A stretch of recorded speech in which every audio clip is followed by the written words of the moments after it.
Hi, my name is Paul Chichester. I'm the Director of Operations at the UK's National Cyber Security Centre. And I'm really pleased to be joined by Baiba Kaskina, who's the General Manager of the CERT in Latvia. Baiba, thank you for joining us today, and thank you very much for doing the panel that you've just come from.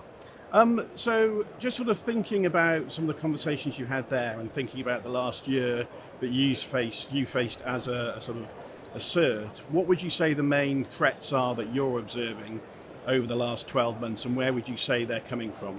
Well, obviously we have the whole spectrum, as almost everyone. We have the commercially motivated attacks that go hand in hand with what you see in the UK. Perhaps we do have a little bit less of ransomware because the country is smaller, there is less money.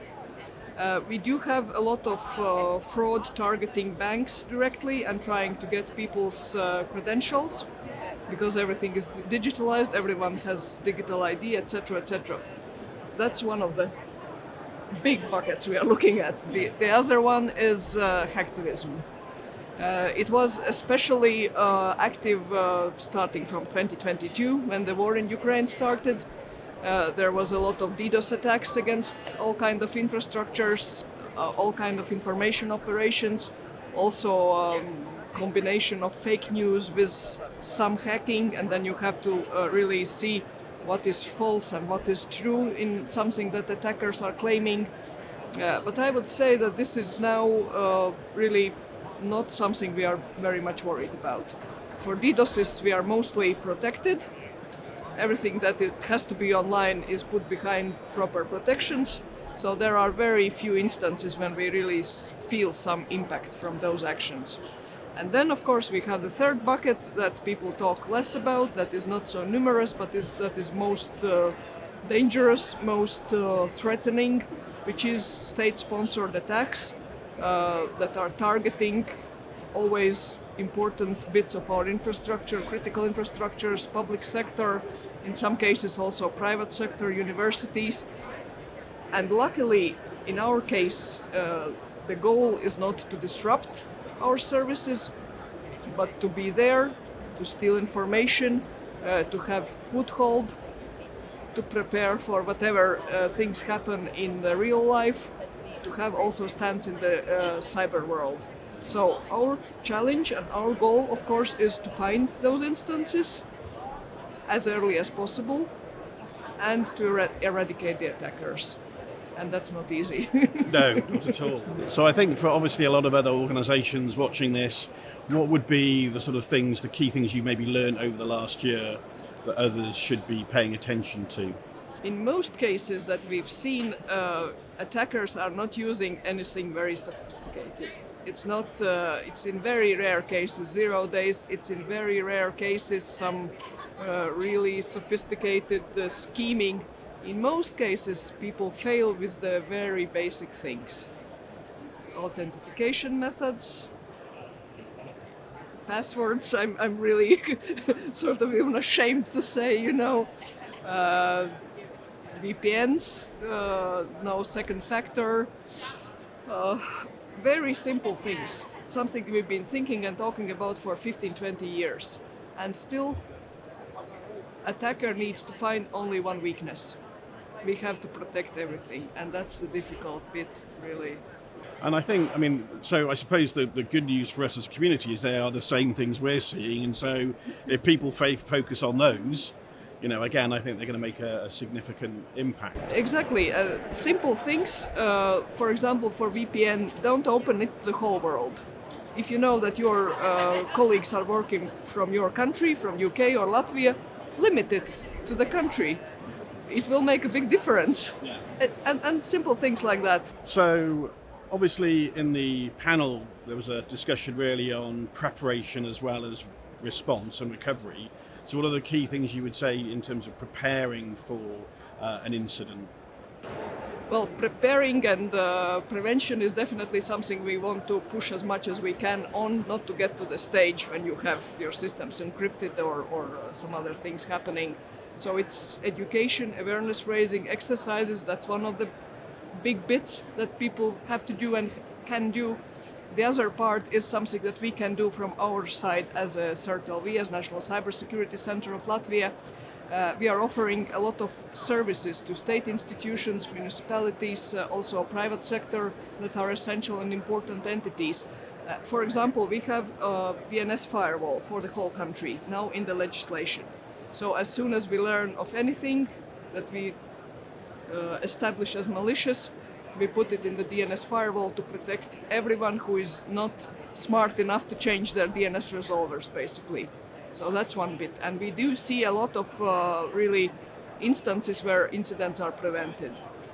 We are offering a security operations center for all the entities I mentioned. We are offering all kind of testing, red teaming activities. But something I want to maybe mention a little bit more is also threat hunting that we do.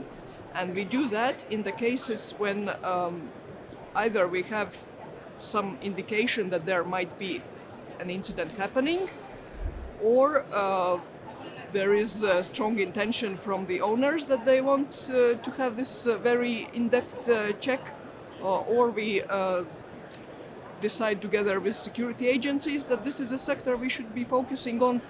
Since it's very time and effort consuming, we cannot do it for everyone at the same time. Basically, one threat hunting operation in an infrastructure can take 3 to 6 months. We can do several in parallel, but still it's very time consuming. The threat hunting operations that we've been doing together with Canadian Armed Forces since 2022. And that's something where we learn really what's in the infrastructure. We look very deep and we see, well, our primary goal, of course, is to see if there is any trace of state-sponsored attackers. Are they still there? Have they been there?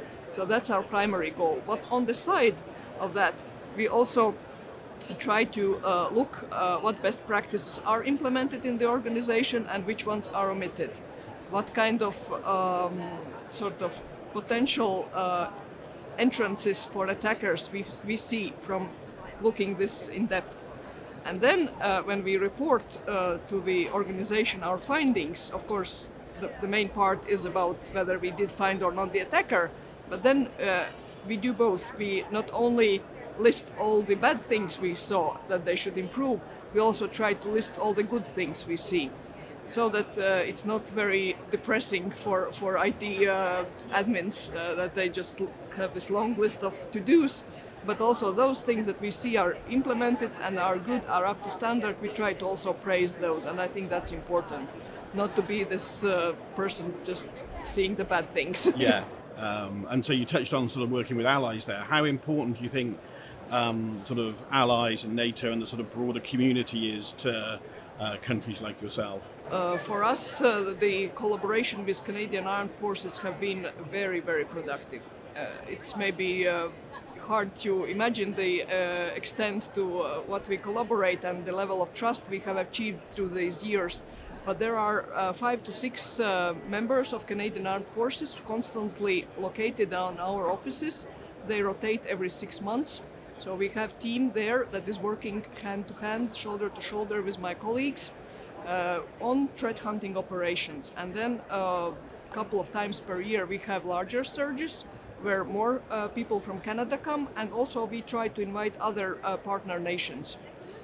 We did have visitors from several NATO nations already, and that's, I think, really the best way to boost trust level, to make a better understanding on how we do things, how the other nation does things, what can we learn from each other.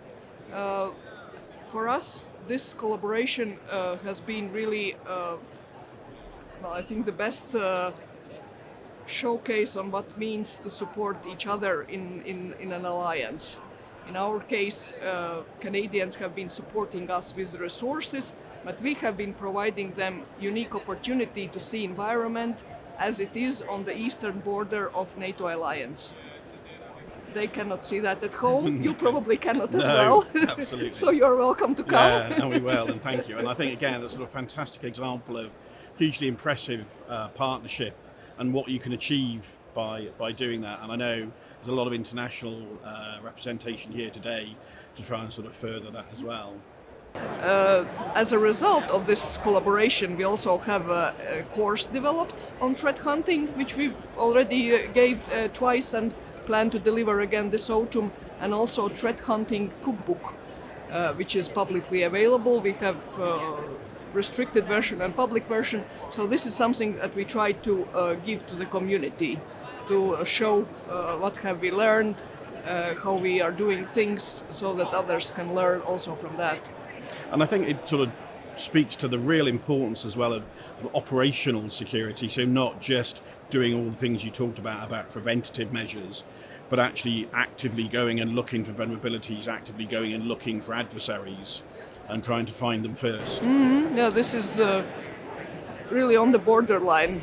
You do very active detection. At the same time, it can be also preventive because of the things you find that can be fixed before somebody else finds them. Yeah. So in the panel, there was a discussion around how to convince organisations to sort of follow the advice we've given or to follow up on the recommendations and reports. And I think, getting them to balance that sort of desire for functionality versus security. So are there sort of key things that you've sort of learned as you've gone on that journey with some of the organisations you've worked? How do you convince them to follow up? That's a very difficult one, really, because there is money involved, there is all kind of business ideas involved, and as we discussed before, people learn the best from the incident they have themselves. We are trying to organize events to have some information sharing, to have some stories told, what happened to the others, and we hope so much that they will learn from each other, and it happens so seldom yet. So this is something I think we are still struggling, because it's always easier, of course, to just either consider, okay, this didn't happen to me, so I'm fine, it will never happen to me, I have my backups, they are okay, etc., etc., all these misconceptions. What to do about it, that's, I think, the big question. And the one stream is legislation. Legislation is now pushing the companies to put more effort, to put more money into cybersecurity. They are not happy, they are reluctant, but eventually they will get there. Now we have to live through this painful period. It will probably take some 5 years or so, that's my guess. But after that it will be different. People will take some level of security for granted that is not there yet. And thank you. And I think that resonates a lot again with the UK approach, and I'm sure others, that actually where you can, you want to encourage organisations to do the right thing, but in certain circumstances for critical infrastructure or the public sector, you do have to regulate and you do have to put more controls in. But yeah, I think we had 15 years of trying to be the good guys and help and give the carrots, and unfortunately now is the moment when the legislation has to be involved and there have to be also the stick at the other end. For those things, for those services that are crucial to our countries, crucial to our systems. Well, Baiba, thank you so much for sharing those insights and joining us at Cyber UK, and enjoy the rest of the event. Thank you very much. Thank you.